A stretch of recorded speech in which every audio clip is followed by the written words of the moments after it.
Саламатсыздарбы, дүйнөдө болуп жаткан соңку окуялар менен тааныштырып, Нияз Ашматов. АКШ Иран сүйлөшүүлөрү аманда башталарга бир нече саат калганда АКШ өз жарандарын Ирандан шашылыш чыгып кетүүгө чакырды. Жолугушуу бүгүн же эртең өткөрүлүшү мүмкүн. Анда америкалыктарга Вашингтондун жардамына ишенбестен өз алдынча тез арада чыгып кетүүсү керек экендиги айтылат. Американ жарандарына Түркия же Армения аркылуу чыгуу сунушталып жатат. Ал эми Ирандан түрдүү шарттардан улам чыга албагандар коопсуз жерде болуу, нааразылык акциялары өтүп жаткан аймактардан алыс болуу жана абалдын өнүгүшүнө кылдат көз салуусу керек деп айтылат. Пентагон Абрахам Линкольн атомдук учак ташуучу кемесинен Иранды көздөй учуп бараткан учактардын видеосун жарыялады. Кызыгы, айрым кадрлардан кеменин 4 буу катапультасынын 3-өө дээрлик бир убакта иштеп жатканын көрүүгө болот. АКШнын бул аскердик флоту учурда Иранга жакын жээкте сүзүп жүрөт. Ал эми Иран 2000 чакырым аралыкка уча алган 1,5 тонналык баллистикалык ракетасын биринчи жолу көрсөттү. Аны биринчи жолу жер астындагы бункерге жайгаштырышканы маалымдалды. Парамшар 4 деп аталган ракета үндүн ылдамдыгынан да тез учуп, бутага дээрлик так сокку ура алат. Эксперттер Тегеран Хорамшар ракетасы менен АКШнын жана анын аймактагы союздаштарына жооп кайтара алаарын белгилешет. Жеңил ракеталардан айырмаланып, бул ракета ири аскердик инфраструктураларды жана объектилерди алыстан туруп жок кылууга жөндөмдүү. Кытай Иранга стратегиялык 3 ченемдүү бир нече радарын өткөрүп бергенин кабарланууда. YLC-8B деп аталган радар 700 чакырымга чейинки аралыктан көптөгөн ар кандай буталарды аныктоого жана бир эле учурда көзөмөлдөөгө да жөндөмдүү. Система баллистикалык ракеталарды 550 чакырымга чейинки аралыкта, ал эми согуштук учактарды болжол менен 350 чакырым аралыкта аныктай алат. Бута жакындап келатканда аны жогорку ылдамдыкта жана тактык менен атып түшүрүүгө да жөндөмдүү. Мындан сырткары тез эле позициясын өзгөртүп, коопсуз жерге жыла алгандыктан анын турган жерин аныктоо оңойго турбайт. Москвада жогорку даражалуу дагы бир аскер кызматкерине кол салуу болду. Бүгүн эртең менен белгисиз бирөө коргоо министрлигинин генерал-лейтенанты Владимир Алексеевди үйүнөн чыгып бара жатканда 3 жолу атып, андан кийин качып кеткен. Алексеев ооруканага жаткырылды жана абалы оор экени айтылууда. Ал 2017 жылдан бери Орусиянын куралдуу күчтөрүнүн башкы штабынын башкы чалгындоо башкармалыгынын башчысынын биринчи орун басары болуп иштеп келет жана ага Орусиянын баатыры наамы берилген.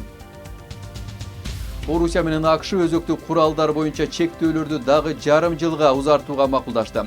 АКШ басылмасынын маалыматына караганда сүйлөшүүлөр Абу-Дабиде өтүп жатат. Ага Кремлдин атайын өкүлү Кирилл Дмитриев, АКШтын өкүлү Стив Уитков жана Дональд Трамптын күйөө баласы Джаред Кушнер катышууда.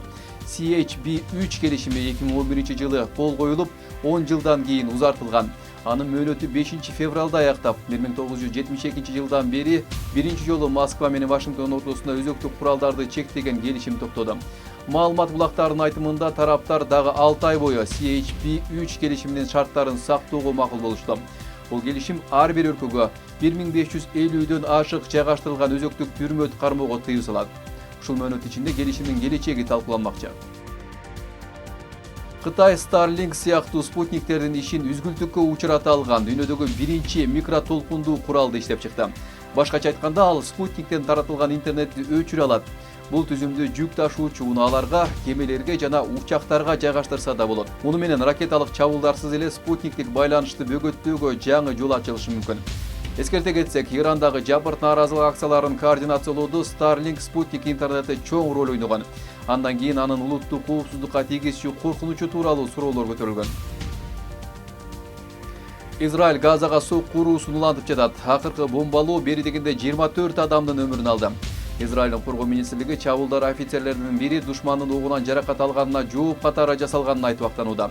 АКШнын ордомчулугу менен түзүлгөн элдешүү келишими экинчи баскычка өткөндө карабастан, Израиль Газа тилкесин бомбалап келет. Шаршемби күнү Газада 20дан ашык адам арасында жаш балдар жана медициналык кызматкерлер дагы каза болду. Саламаттык сактоо кызматкерлеринин айтымында, Израиль түштүктөгү Хан Юнис шаарын бомбалап, тынчтык келишимин бузуп жатат. Үй бүлөлөр жакындарынын өлүмүнө аза күтүштү. Израиль жанымдагы чатырга соккурду. Менин балдарым аларга эмне кылды эле? Башы жулунуп кетиптир. Бул менин жакшы көргөн кызым болчу. Палестиналык Кызыл Чырым уюмунун дарыгери Хусейн Амири дагы көз жумгандардын арасында болгон. Расмий өкүлдөрүнүн айтымында, ал бомбалоонун курмандыктарына жардам берип жүргөн кезде Израиль ошол эле жерге экинчи жолу дагы сокку урган. Медициналык кайрымдуулук уюмунун өкүлү Рият Немс кол салуулар токтотулушу керектигин айтып, эл аралык укук боюнча саламаттык сактоо жана тез жардам кызматкерлери коргоого алынышы керектигин кошумчалады. Бул чабуулдар Израилдин Газанын Египет менен болгон негизги чек ара бекетин кайра ачууну кечеңдеткенинен 3 күн өткөндөн кийин болду. Ал АКШ колдогон тынчтык келишиминин маанилүү кадамы болчу. Хан Юнистин жанындагы жээктеги качкындар жашаган чатырлар соккулардан улам талкаланды. Израиль болсо чабуулдар Хамастын согушкерлери Израиль аскерлерине ок чыгарганына жооп катары жасалганын айтып актанды. Анда согушкердин атышуусунан израилдик жоокер оор жаракат алганы жана муну ок атышууну токтотуу келишимин бузуу катары сыпаттаганы айтылат. Туугандарынын айтымында шаршемби күнү каза болгондордун арасында Ислам Жихад согушкер тобунун командири жана анын 11 жаштагы кызы дагы бар. Хамас Израилдин бомбалоосу ок атышууну токтотуу аракеттерин жокко чыгарды деп маалымдады. Билдирүүдө топ зомбулукту токтотуу үчүн тез арада эл аралык кысым күчөтүлүшү керектигин талап кылды. Германия аскердик тармактагы жасалма интеллект программаларына чоң инвестиция салууда. Бундесвер чоң үмүт артып жаткан Uranus 2 бул согуш талаасынын толук сүрөтүн түзүү үчүн ар кандай чалгындуу булактарынан алынган маалыматтарды дээрлик реалдуу убакытта бириктирип жана талдай алган жасалма интеллект түзүмү. Система Бундесверттин Литвадагы 45-жасалма интеллект бригадасында пилоттук түрдө ишке ашырылат. Ал жашыруун жана узак мөөнөттүү программа катары иштелип чыгууда. Москва Украинанын коргонуу линияларына тереңирээк киргенин айтса, ал эми Украина орусиялык чабуулдардан артка чегингенин билдирди. Орусиянын коргоо министрлиги өлкөнүн абадан коргонуу түзүмдөрү 139 туруктуу канаттуу дронду атып түшүргөнүн жана анын күчтөрү Донецк, Запорожье аймагындагы 2 конушту көзөмөлгө алганын жарыялады. Шейшемби күнү Украинанын согуш талаасындагы Запорожье аймагынын Тависка жана Эрвка айылдарынын тургундары баштыктарын алып эвакуацияланды. Орус аскерлери алдыга жылып келаткандыктан жана аймакка чабуулдар күчөгөндөн улам аймак кооптуу болуп калды. Бомбалар, ракеталар, дрондордун көбөйүшү тургундарды кооптондуруп жатат. Это страшно. Коркунучтуу, эч ким өлгүсү келбейт. Менин көп убактым калбай калганын билем, бирок мындай өлүм.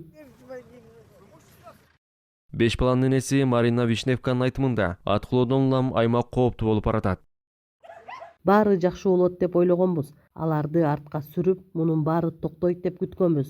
Бирок баары барган сайын начарлай берерин түшүнгөндө биротоло кетип калганыбыз жакшы болот дедик.